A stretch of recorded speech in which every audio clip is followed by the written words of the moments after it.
नमस्ते, बहुत स्वागत आप सभी का न्यूज़ 18 का डिजिटल प्लेटफॉर्म देख रहे हैं आप। मैं हूं आपके साथ पूजा सचदेवा। डिजिटल मीडिया का ज़माना है, हर कोई सोशल मीडिया प्लेटफॉर्म्स का इस्तेमाल करता है, कोई कंटेंट बनाने के लिए, कोई कंटेंट देखने के लिए। और आप जानते ही हैं कि आज तो बहुत सारे लोगों के लिए सोशल मीडिया प्लेटफॉर्म्स कमाई का बहुत बड़ा ज़रिया है।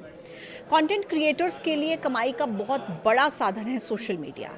और आज जो मैं खबर इस वीडियो के माध्यम से आप तक पहुंचाने जा रही हूं, ये उन्हीं कंटेंट क्रिएटर्स के लिए है। बहुत बड़ी खबर है, अच्छी खबर है। और डिजिटल दुनिया में जो कंटेंट बनाते हैं उनके हक में दरअसल भारत सरकार ने अब आवाज़ उठाई है, बुलंद की है अपनी आवाज़। और ये कंटेंट क्रिएटर्स के हक में एक बहुत बड़ी खबर है। देखिए, दिल्ली में digital news publishers association DNAP का कॉन्क्लेव हुआ। 2026 का आयोजन हुआ कॉन्क्लेव 2026 का, जिसमें केंद्रीय सूचना एवं प्रसारण और इलेक्ट्रॉनिक्स IT मंत्री अश्विनी वैष्णव ने डिजिटल प्लेटफॉर्म्स और कंटेंट क्रिएटर्स के लिए बहुत बड़ी बातें कही हैं। उन्होंने कहा है कि जो कंटेंट क्रिएटर्स हैं उनको उनका पैसा यानी कि रेवेन्यू सही तरीके से मिलना चाहिए। उन्होंने कहा कि सोशल मीडिया प्लेटफॉर्म्स को भी कंटेंट बनाने वाले लोगों के साथ रेवेन्यू सही तरीके से शेयर करना चाहिए। अश्विनी वैष्णव ने कहा कि क्रिएटर्स किसी भी फील्ड से जुड़े हैं, चाहे वो न्यूज़ से जुड़ा कंटेंट बना रहे हों, कोई पारंपरिक मीडिया वाले हों, या फिर कोई दूर दराज के अगर गांव देहात में ही बैठकर कंटेंट क्यों ना बना रहा हो, सभी क्रिएटर्स को उनका रेवेन्यू यानी कि जो उनका मेहनताना है वो मिलना ही चाहिए। जो भी प्रोफेसर्स सोशल मीडिया प्लेटफॉर्म्स का इस्तेमाल करके अपना कंटेंट दायरा बढ़ाते हैं, उन्हें भी इसका फ़ायदा मिलना चाहिए।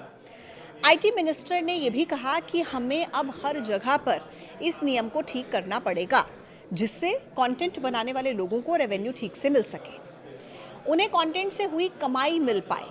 अश्विनी वैष्णव ने यह भी कहा कि प्लेटफॉर्म को व्यक्तियों और संस्थाओं द्वारा अपलोड किए गए कंटेंट से बड़ा आर्थिक लाभ मिलता है और इसीलिए क्रिएटर्स को भी उनका न्याय संगत हिस्सा मिलना चाहिए। उन्होंने कहा कि राजस्व वितरण में पारदर्शिता और निष्पक्षता सुनिश्चित करने से भारत की डिजिटल कंटेंट अर्थव्यवस्था मजबूत होगी। ये भी कहा कि मुनाफे का बंटवारा केवल चुनिंदा लोगों तक सीमित नहीं रहना चाहिए। अश्विनी वैष्णव ने कहा कि अगर प्लेटफॉर्म्स इसे स्वेच्छा से नहीं करते तो दुनिया के कई देशों ने दिखाया है कि इसे कानूनी तरीके से कैसे करवाया जा सकता है। मतलब या तो आप खुद कर लीजिए इसको, और अगर आप नहीं करते तो फिर कोई कानून भी आ सकता है, इस तरफ इशारा था। और इसके साथ ही जो कंटेंट की जिम्मेदारी है वो सुनिश्चित करने की बात भी मंत्री जी की तरफ से कही गई। कहा कि मंचों को अपने कंटेंट की जिम्मेदारी खुद लेनी चाहिए। इंटरनेट का स्वरूप अब बदल चुका है। अश्विनी वैष्णव ने आर्टिफिशियल इंटेलिजेंस यानी कि AI से बनी जो भी सामग्री होती है, कंटेंट होता है, उसके इस्तेमाल को रेगुलेट करने की ज़रूरत पर भी जोर दिया। कहा कि ऐसा कंटेंट जिसका निर्माण उस व्यक्ति की सहमति के बिना नहीं किया जाना चाहिए, जिसका चेहरा, जिसकी आवाज़ या व्यक्तित्व का इस्तेमाल किया जा रहा है। उन्होंने कहा अब समय आ चुका है कि हम ये बड़ा बदलाव लेकर आएँ। सरकार पहले ही IT नियमों में बदलाव कर चुकी है, जिसके तहत आपत्तिजनक या फिर भ्रामक कंटेंट को हटाने की समस्या और उसकी समय सीमा को काफ़ी कम कर दिया गया है। इससे कुल मिलाकर ये तो पता लगता है कि सरकार डिजिटल स्पेस में जवाबदेही बढ़ाने के मूड में है और ये बहुत ज़रूरी भी है, क्योंकि जिस तरीके से आज AI कंटेंट का इस्तेमाल हो रहा है, जो देखने वाले लोग हैं उनको भी कहीं ना कहीं संशय में डाल देता है कि वाकई AI जनरेटेड कंटेंट है या असली कंटेंट है। तो ऐसे में अब मीडिया जो प्लेटफॉर्म्स हैं, सोशल मीडिया प्लेटफॉर्म्स जो हैं, वो अपनी जवाबदेही से बच नहीं सकते हैं।